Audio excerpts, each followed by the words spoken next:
രോഗസൗഖ്യം നൽകും, ജീവൻ നൽകും. Capernaum Capernaum Capernaum Capernaum Capernaum. Hallelujah hallelujah hallelujah hallelujah. യേശുവേ നന്ദി, യേശുവേ നന്ദി, യേശുവേ സ്തോത്രം, യേശുവേ സ്തോത്രം. ഇന്ന് പരിശുദ്ധ സഭ, നമ്മൾ വണക്കമാസത്തിന്റെ അവസാനത്തെ ദിവസമാണ്, നമുക്കറിയാം അല്ലേ, 31-ാം തീയതി. പരിശുദ്ധ സഭ ഇങ്ങനെ വണക്കമാസം അവസാനിപ്പിക്കുന്നത് പരിശുദ്ധ ദൈവമാതാവിൻ്റെ ഒരു തിരുനാളോടുകൂടിയാണ്. ആ തിരുനാൾ നമ്മൾ ആരംഭത്തിൽ പറഞ്ഞതുപോലെ പരിശുദ്ധ കന്യകാമറിയത്തിൻ്റെ സന്ദർശന തിരുനാൾ എന്നാണ് അറിയപ്പെടുന്നത്. സന്ദർശന തിരുനാൾ എന്ന വിഷയം നമുക്ക് വളരെ സുപരിചിതമാണ്. കാരണം നമ്മൾ ജപമാല പ്രാർത്ഥനയിൽ സന്തോഷത്തിൻ്റെ രഹസ്യത്തിൽ ഈ സന്ദർശന പെരുന്നാളിനെ കുറിച്ചുള്ള രഹസ്യം വളരെ കാര്യമായിട്ട് എല്ലാ ദിവസവും എല്ലാ ആഴ്ചയിലും പ്രാർത്ഥിക്കുന്നവരാണ്. പക്ഷേ സന്ദർശന തിരുനാളും നമ്മുടെ ജീവിതവും പരിശുദ്ധ കന്യകാമാതാവുമായി വളരെയേറെ ബന്ധപ്പെട്ടിരിക്കുന്ന ഒരു സംഭവമാണ്. പരിശുദ്ധ സുവിശേഷത്തിൽ നിന്ന് അടർത്തിയെടുത്തിരിക്കുന്ന ഈ തിരുനാളിൻ്റെ പശ്ചാത്തലത്തിലാണ് നമ്മൾ ഉരുവിട്ടുകൊണ്ടിരിക്കുന്ന 53 പ്രാവശ്യം ഉരുവിടുന്ന നന്മ നിറഞ്ഞ മറിയമേ സ്വസ്തി എന്നുള്ള പ്രാർത്ഥന തന്നെ രൂപപ്പെട്ടിരിക്കുന്നത്. ഹല്ലേലൂയാ ഹല്ലേലൂയാ. നന്മ നിറഞ്ഞ മറിയമേ എന്നുള്ള പ്രാർത്ഥന ദൈവവചനത്തിൻ്റെ വിവിധ ഭാഗങ്ങൾ കൂട്ടിയിണക്കി ഉണ്ടാക്കിയിരിക്കുന്ന പ്രാർത്ഥനയാണ്. ഗബ്രിയേൽ മാലാഖ പരിശുദ്ധ കന്യകാമറിയത്തിന് പ്രത്യക്ഷപ്പെട്ടുകൊണ്ട് പറഞ്ഞു, കൃപ നിറഞ്ഞവളെ നിനക്ക് സമാധാനം. നിനക്ക് സമാധാനം എന്ന് തർജ്ജമ ചെയ്യാൻ കാരണം യഹൂദർ പരസ്പരം ആശംസിക്കുന്നതും അഭിവാദനം ചെയ്യുന്നതും ഷാലോം എന്നുള്ള വാക്കുപയോഗിച്ചുകൊണ്ടാണ്. ഷാലോം എന്നുള്ള വാക്കിൻ്റെ അർത്ഥം സമാധാനം എന്നാണ്. അപ്പോൾ മാലാഖ തീർച്ചയായിട്ടും ഒരു എബ്രായ സ്ത്രീയായ മറിയത്തോട് പ്രകാരമായിരിക്കാനാണ് പറയാൻ സാധ്യത. കൃപ നിറഞ്ഞവളെ നിനക്ക് സമാധാനം, കർത്താവ് നിന്നോടുകൂടെ. നമ്മൾ സമാധാനം എന്നതിന് പകരം സ്വസ്തി എന്നാക്കിയിരിക്കുന്നു. നന്മ നിറഞ്ഞ കൃപ നിറഞ്ഞവളെ എന്നതിന് പകരം നന്മ നിറഞ്ഞ മറിയമേ എന്നാക്കിയിരിക്കുന്നു. അപ്പോൾ നന്മ നിറഞ്ഞ മറിയമേ സ്വസ്തി, കർത്താവ് നിന്നോടുകൂടെ.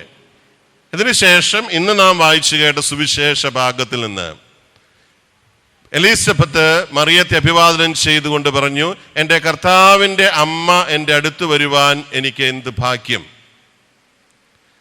നന്മ നിറഞ്ഞ മറിയമേ സ്വസ്തി, കർത്താവ് നിന്നോടുകൂടെ, നീ സ്ത്രീകളിൽ അനുഗ്രഹിക്കപ്പെട്ടവളാകുന്നു, നിന്റെ ഉദരത്തിന്റെ ഫലമായ ഈശോ അനുഗ്രഹിക്കപ്പെട്ടവനാകുന്നു. ഈശോ എന്നുള്ള വാക്കോട് ഉപയോഗിച്ചിട്ടില്ല ബൈബിളിലെ, മീൻസ് അത് പിന്നീട് ഈശോയ്ക്ക് കൊടുത്ത നാമമാണ്.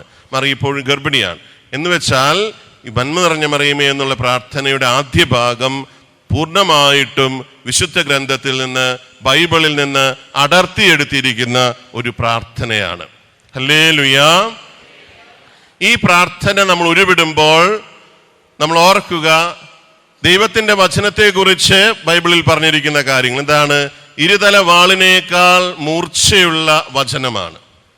അത് ആത്മാവിലും ചേതനയിലും തുളച്ചു കയറി സന്ധിബന്ധങ്ങളെയൊക്കെ ഭേദിച്ച് നമ്മുടെ വികാരം വിചാരം തിരിച്ചറിഞ്ഞ് നമ്മുടെ അകത്തേക്ക് പ്രവേശിക്കാൻ ശക്തിയുള്ള ജീവനുള്ള വചനത്തിൽ നിന്ന് എടുത്ത പ്രാർത്ഥനയാണ് നന്മ നിറഞ്ഞ മറിയമേ എന്നുള്ള പ്രാർത്ഥന. ആത്മാവും ജീവനുമായ വചനം, തീയായ വചനം നമ്മൾ 53 പ്രാവശ്യം ഉരുവിടുമ്പോൾ ആ വചനത്തിൻ്റെ ശക്തി നമുക്ക് ലഭിക്കും. വചനം കൊണ്ടുണ്ടാകേണ്ട കൃപ നമുക്ക് ലഭിക്കും. വചനത്തിലെ വാഗ്ദാനം നമ്മൾ സ്വന്തമാക്കും. എന്ന് മാത്രമല്ല, ഈ വചനം പ്രത്യേകമായിട്ട് പറയുമ്പോൾ അനുഗ്രഹിക്കപ്പെട്ടവളെ എന്ന് എലിസബത്ത് വിളിച്ചു പറഞ്ഞപ്പോൾ എന്താണ് സംഭവിച്ചതെന്ന് നമുക്കറിയാം. അവളുടെ ഉദരത്തിലുണ്ടായിരുന്ന യോഹന്നാൻ, ഗർഭസ്ഥ ശിശുവായിരുന്ന യോഹന്നാൻ പരിശുദ്ധാത്മാവിനാൽ നിറയുകയും കുതിച്ചു ചാടുകയും ചെയ്തു. ഹല്ലേലൂയാ. അപ്പോൾ അനുഗ്രഹിക്കപ്പെട്ടവളെ, നീ സ്ത്രീകളിൽ അനുഗ്രഹീതയാകുന്നു, നിന്റെ ഉദരത്തിന്റെ ഫലവും അനുഗ്രഹീതം എന്ന് നമ്മൾ ആവർത്തിക്കുമ്പോൾ നമ്മൾ പരിശുദ്ധാത്മാവിനാൽ നിറയുന്നതിനും ദൈവസ്നേഹം കൊണ്ടും ദൈവവുമായിട്ടുള്ള ആ ഐക്യത്തിൽ സന്തോഷിക്കുന്നതിനും കുതിച്ചു ചാടുന്നതിനും ആത്മീയമായിട്ടുള്ള ആനന്ദം അനുഭവിക്കുന്നതിനും ഇടയായിത്തീരുന്നു എന്ന് വചനം പറയാതെ പറഞ്ഞു വെക്കുന്നു. ഹല്ലേലൂയാ. അതുകൊണ്ട് നന്മ നിറഞ്ഞ മറിയമേ എന്നുള്ള പ്രാർത്ഥന തീർച്ചയായിട്ടും നമ്മൾ വളരെ ഭക്തിയോടും ശ്രദ്ധയോടും വിശുദ്ധിയോടും കൂടെ ഉരുവിടുമ്പോൾ ഈ ഫലങ്ങൾക്കൊക്കെ നമ്മൾ യോഗ്യരായിത്തീരുന്നു എന്നുള്ള വസ്തുത മറക്കാതെ അത് ശ്രദ്ധയോടുകൂടെ ദൈവവചനമാണ് നമ്മൾ ഉരുവിടുന്നത് എന്നുള്ള ബോധ്യത്തോടുകൂടെ പരിശുദ്ധ ജപമാലയിൽ ആ പ്രാർത്ഥന ചൊല്ലുന്നതിനായിട്ട് നമുക്ക് പരിശ്രമിക്കാം. മാത്രവുമല്ല, പലപ്പോഴും പെന്തക്കോസ്ത് വിഭാഗത്തിൽപ്പെട്ട നമ്മുടെ ക്രൈസ്തവ സഹോദരന്മാര് അല്ലെങ്കിൽ ചില യുക്തി ചിന്തകളോടുകൂടെ വരുന്നവരൊക്കെ ചോദിക്കും, ഈ നന്മ നിറഞ്ഞ മറിയമേ എന്നുള്ള പ്രാർത്ഥന അല്ലെങ്കിൽ നിങ്ങൾ വിളിച്ചു പറയുന്നതൊക്കെ വിശുദ്ധരെ അങ്ങനെ ഒക്കെ നമ്മൾ വിമർശിക്കുന്ന സമയത്ത് നമ്മൾ പറയണം, മകനെ മകളെ, ഇത് ദൈവത്തിൻ്റെ ജീവനുള്ള വചനമാണ് ഞങ്ങൾ ഈ പ്രാർത്ഥനാ രൂപത്തിൽ ഉരുവിട്ടുകൊണ്ടിരിക്കുന്നത്. അതുകൊണ്ട് നീ ആദ്യം പോയി ദൈവത്തിൻ്റെ വചനം വായിക്കുക.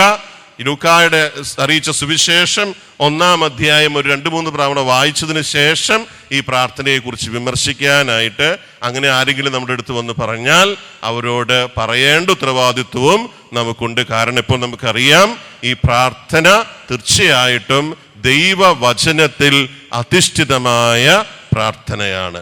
ഹല്ലേലൂയാ.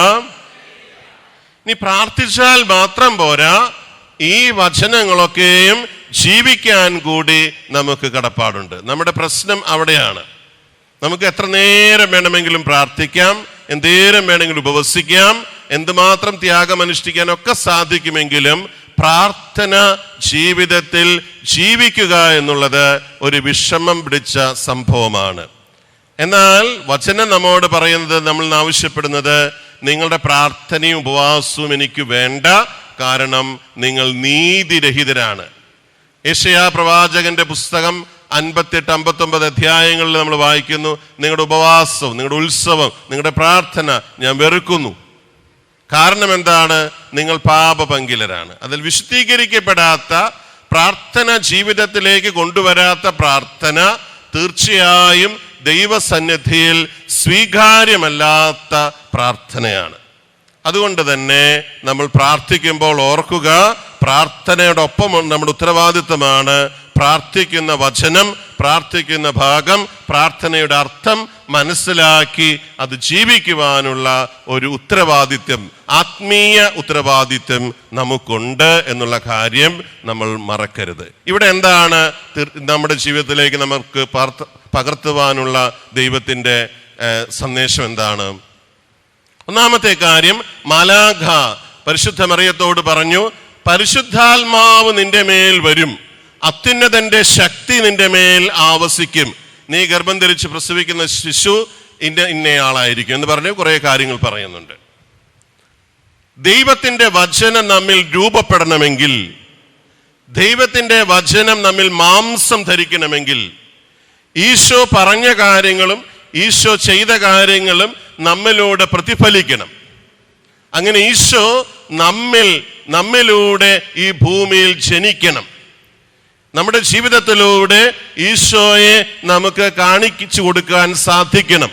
അപ്രകാരമുള്ള ഒരു സാക്ഷ്യ ജീവിതത്തിലൂടെ മാത്രമേ നമുക്ക് പരിശുദ്ധ അമ്മയുടെ യഥാർത്ഥ ഭക്തരായി തീരുവാൻ സാധിക്കുകയുള്ളൂ. ഈശോ പറയുന്നു, ആരാണ് എൻ്റെ അമ്മ, ആരാണ് എൻ്റെ സഹോദരന്മാർ? ദൈവവചനം കേൾക്കുകയും അതനുസരിച്ച് ജീവിക്കുകയും ചെയ്യുന്നവരാണ് എൻ്റെ അമ്മയും സഹോദരന്മാരും സഹോദരിമാരും. ഹല്ലേലൂയാ. നമുക്ക് നേരിട്ട് പറഞ്ഞാലോ, ആരാണ് എൻ്റെ അമ്മ? ആരാണ് എൻ്റെ അമ്മ? ആരാണ് എൻ്റെ അമ്മ? ആരാണ് എൻ്റെ അമ്മ? ദൈവത്തിന്റെ വചനം കേൾക്കുകയും അതനുസരിച്ച് ജീവിക്കുകയും ചെയ്യുന്നവരാണ് എൻ്റെ അമ്മയും സഹോദരനും സഹോദരിമാരും. അതുകൊണ്ട് ഇത് ഗൗരവമുള്ള ഒരു പ്രശ്നമാണ്. ദൈവത്തിന്റെ വചനം നമ്മിൽ മാംസം ധരിക്കണം, നമ്മിൽ വളരണം, നമ്മിലൂടെ ലോകത്തിന് അത് പ്രകാശിതമായി കാണപ്പെടണം. ദൈവത്തിന്റെ വചനം മാംസം ധരിക്കണമെങ്കിൽ നമ്മൾ പരിശുദ്ധാത്മാവിനെ സ്വീകരിക്കണം. നമ്മൾ പരിശുദ്ധാത്മാവിനെ സ്വീകരിച്ചിട്ടുണ്ടോ? ഉണ്ട്. എപ്പോ സ്വീകരിച്ചേ?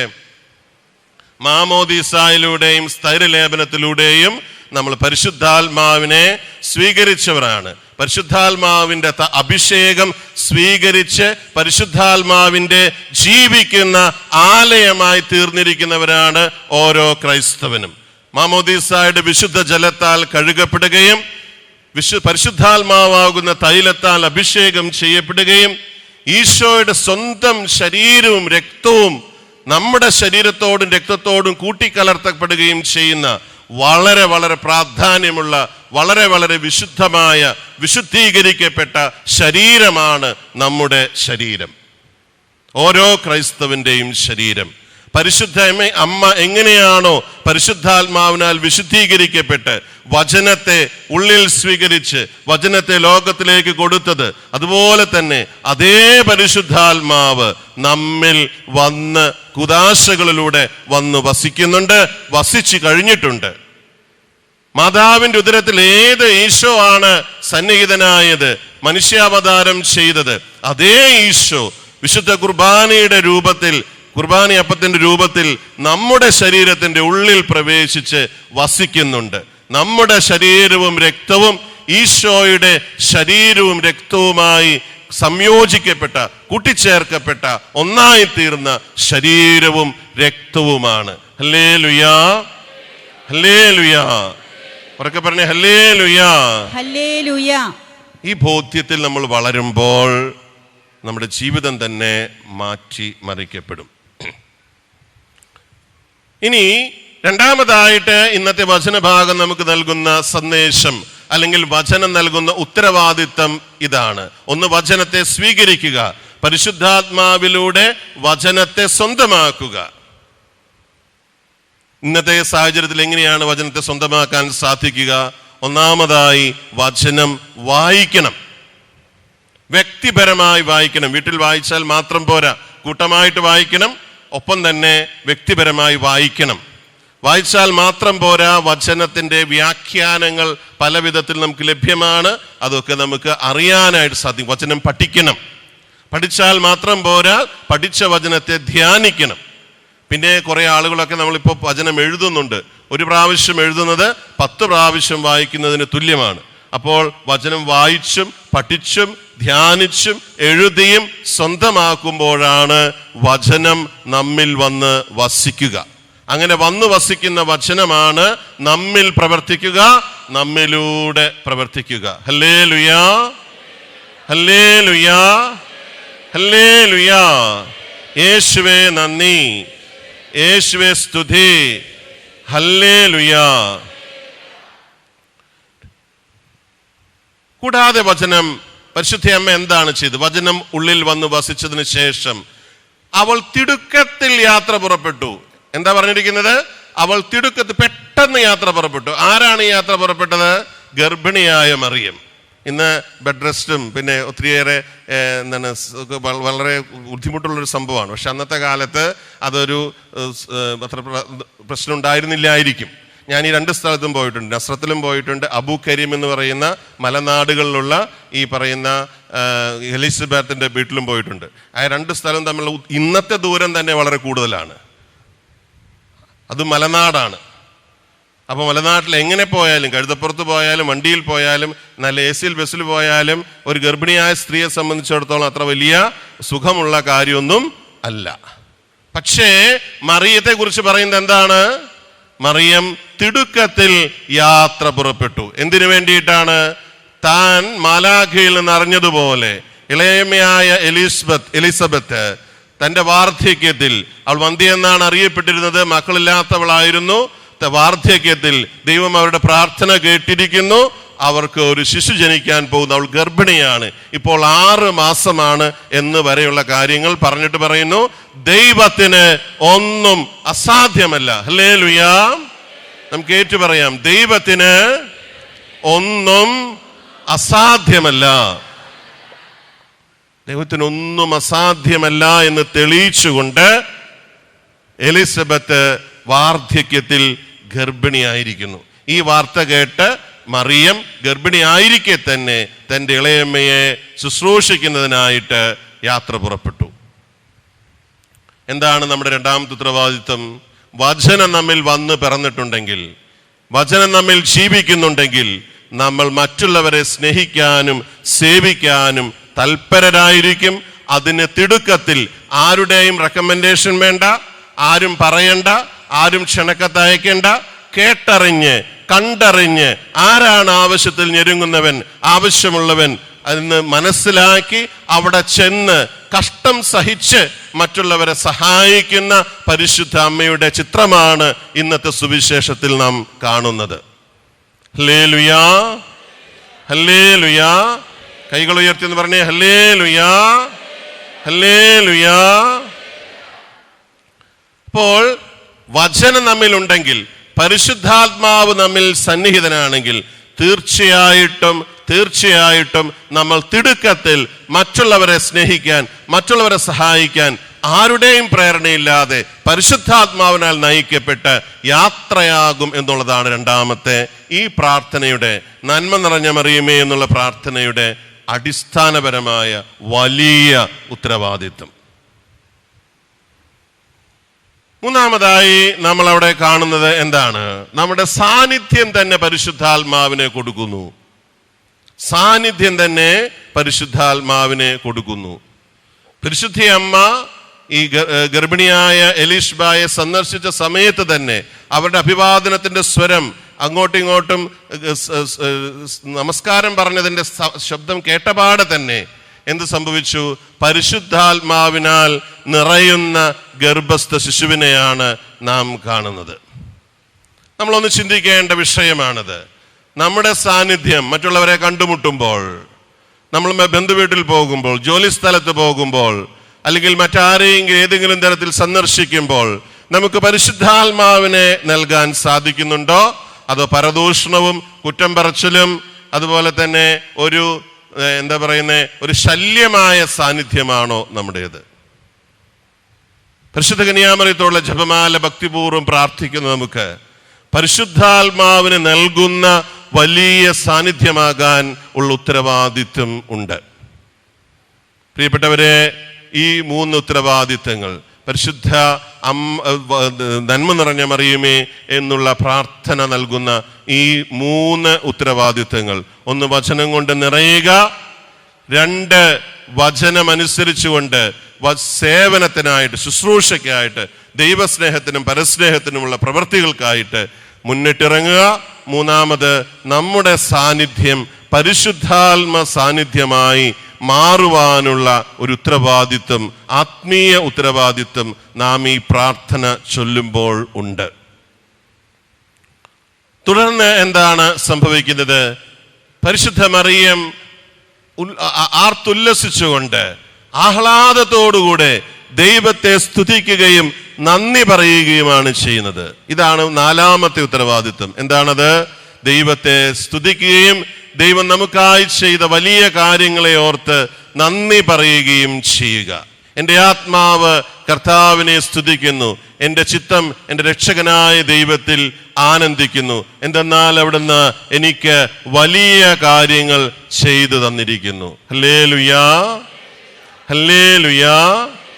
യേശുവേ നന്ദി, യേശുവേ സ്തുതി, യേശുവേ മഹത്വം.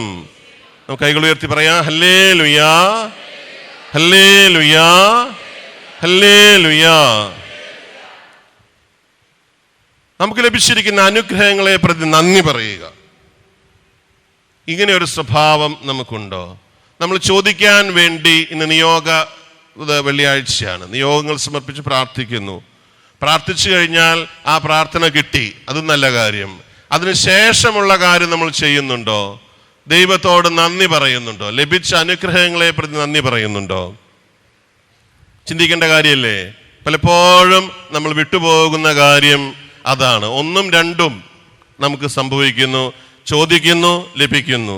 പക്ഷെ 3ാമത്തെ കാര്യം നമ്മൾ ചെയ്യുന്നില്ല. ലഭിച്ച അനുഗ്രഹത്തിന് ആനുപാതികമായിട്ട് നന്ദി പറയുന്നില്ല. ആനുപാതികമായിട്ട് മാത്രമല്ല, നമുക്കൊരു സഹായം ലഭിച്ചു, നമ്മുടെ സാമ്പത്തിക പ്രതിസന്ധിയൊക്കെ മാറി, പക്ഷേ മറ്റൊരു സാമ്പത്തിക പ്രതിസന്ധിയുള്ള ഒരാളെ സഹായിക്കാൻ നമുക്ക് സാധിക്കുന്നില്ല.